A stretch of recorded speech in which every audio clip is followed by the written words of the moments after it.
Buyurun. Siz sual versiniz, mən danışım. Oyun barədə fikirlərini.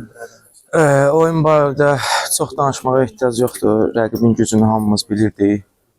Oyundan qabaq uşaqlarla Ayxan müəllimlə bizlə danışdı.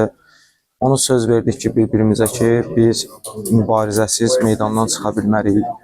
Ən azından, necə deyim, mübarizə apardıq, çalışdıq.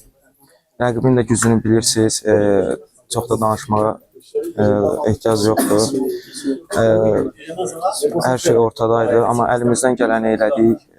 Çox yorğunluq komanda olaraq, amma bizim Ukrayna ilə də qarşıda maçımız var. Hər şeyi unudub, yaxşı bərpa olub, o oyuna hazırlaşmaq lazımdır. 45+2-də buraxdığımız qol olmasaydı, başqa bir nəticə ümid eləmək olardı mı? Yəni o barədə biraz danışmaq çətindir. Çünki belə komandalarla deyim ki, 45-ci dəqiqədə qol buraxmasaydıq, ikinci taymda qol buraxmayacaqdıq. Belə bir şey demək biraz çətindir. Amma yenə də birinci qoldan sonra yenə də həvəsdən düşmədik. Komanda olaraq yaxşı mübarizə apardıq hardasa.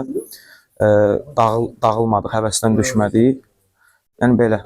Elvin, səviyyə baxımından Çempionlar Liqasının oyunu yoxsa bu oyun? Səviyyə baxımından.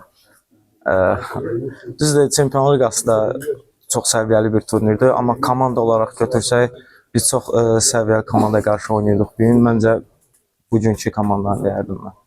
Fiziki olaraq yorğun olduğunu da görünür, özün də dilə gətirdin. 3 gündən sonra Ukrayna oyunu var. Fiziki, mental, psixoloji bu qədər yorğunluq fonunda ciddi problem yarada bilərmi? Hardasa düşünürəm ki, çox da ciddi problem yaratmayacaq. Çünki biz hardasa belə tempdə oyunlara öyrəşmişik. Həm Çempionlar Liqası, həm milli oyunlar. Düşünürəm ki, yaxşı bərpa lazımdır ki, növbəti oyuna yaxşı hazırlaşaq. Bu qədər. Çox sağ ol. Sağ olun.